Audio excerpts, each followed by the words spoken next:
Assalamualaikum warahmatullahi wabarakatuh. Perkenalkan, nama saya Muhammad Wildan dengan nomor NIM 2020 0120 135. Di sini saya akan mempresentasikan prediksi penentuan pengaturan lampu traffic light berdasar klasifikasi menggunakan regresi linear dan algoritma genetika. Sebelumnya saya mohon maaf jika ada suara berisik karena saya sedang di luar, tidak dalam ruangan tertutup. Oke, pada prediksi penentuan pengaturan lampu traffic light berdasar klasifikasi menggunakan regresi linear dan algoritma genetika ini, saya mendapatkan 4 subbab di mana ada yang pertama saya mendapatkan 6 subbab di mana ada pertama abstrak, kedua latar belakang yang ada pendahuluan dan tujuan, lalu ada metode, hasil, kesimpulan, dan daftar pustaka. Oke, pertama kita masuk ke abstrak. Metode yang digunakan dalam penelitian adalah metode klasifikasi, sedangkan model perhitungan menggunakan regresi linear dan algoritma genetika. Karena algoritma genetika dapat menghasilkan solusi yang berkualitas tinggi untuk mengatasi permasalahan yang berkenan traffic light. Pada algoritma genetika terdapat pertemuan gen-gen menghasilkan individu dan akan membentuk nilai fitness atau nilai tujuan. Lalu kita masuk ke latar belakang di mana ada pendahuluan dan tujuan. Pada pendahuluannya, tingginya volume kendaraan merupakan faktor terbesar yang mengakibatkan kemacetan jalan raya ini. Terlebih, jika jalan utama atau protokol terdapat beberapa penyeberangan yang merupakan pertemuan dari jalan-jalan yang lainnya, sehingga terdapat perlintasan atau traffic light. Pada traffic light biasanya terpasang sebuah traffic control sinyal, yaitu sebuah sistem untuk sinkronisasi waktu sejumlah sinyal lalu lintas di suatu daerah dengan tujuan mengurangi berhenti dan penundaan kendaraan secara keseluruhan. Lalu ada tujuan. Yang pertama ada menentukan solusi yang tepat, yaitu antara jumlah kendaraan yang melintas dengan waktu sinyal lampu menyala bisa seimbang sehingga tidak terjadi penumpukan di jalur arus tertentu. Yang kedua ada dengan memanfaatkan aljabar linear dan algoritma genetika untuk menganalisa pengaturan sinyal lalu lintas.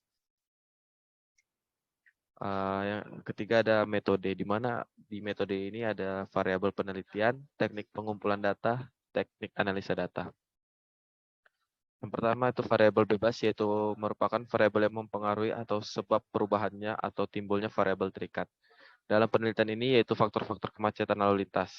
Yang kedua ada variabel terikat, yaitu merupakan yang dipengaruhi atau yang menjadi akibat karena adanya variabel bebas. Dalam penelitian ini variabelnya yaitu kemacetan 1. Selanjutnya ada teknik pengumpulan data. Yang pertama ada observasi.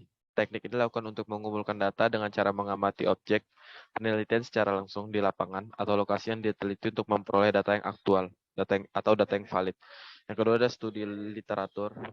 Teknik ini digunakan untuk memperoleh dasar-dasar teoritis mengenai masalah yang diteliti dengan cara mengkaji dan mengumpulkan data dari berbagai literatur yang ada kaitannya dengan masalah yang diteliti. Yang ketiga ada dokumentasi dan pencatatan data secara langsung di lapangan atau angket. Teknik pada jalur kendaraan yang dijadikan objek penelitian.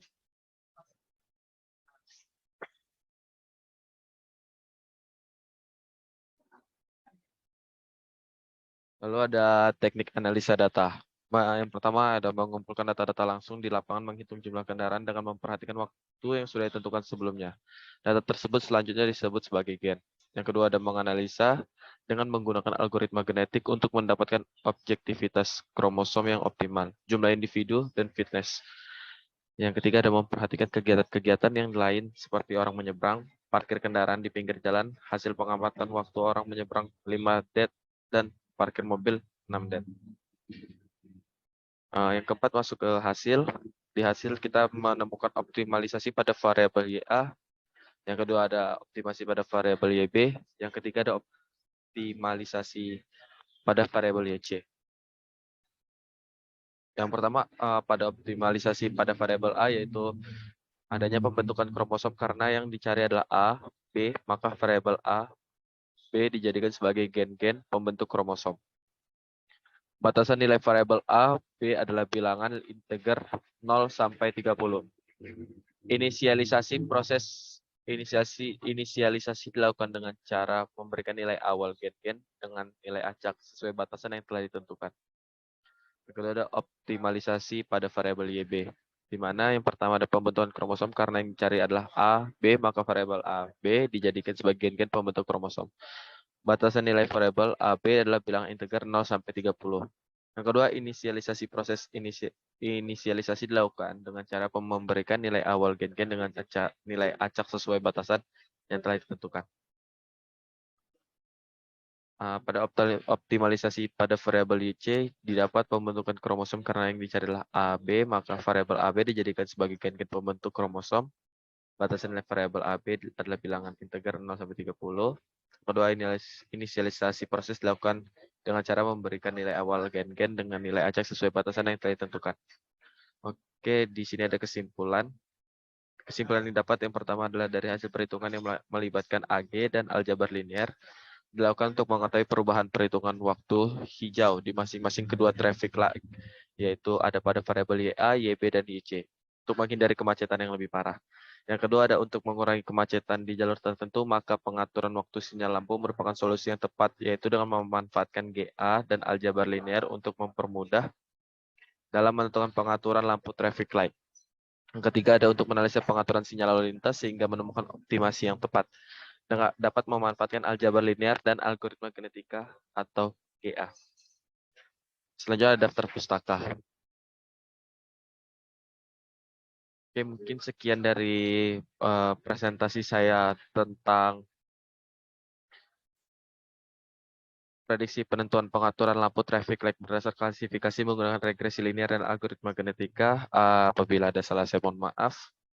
Saya akhiri presentasi dengan wassalamualaikum warahmatullahi wabarakatuh. Maaf sebelumnya jika ada terdengar suara-suara seperti motor atau orang berbicara karena saya sedang di luar, tidak di dalam ruangan tertutup. Sekian. Assalamualaikum warahmatullahi wabarakatuh.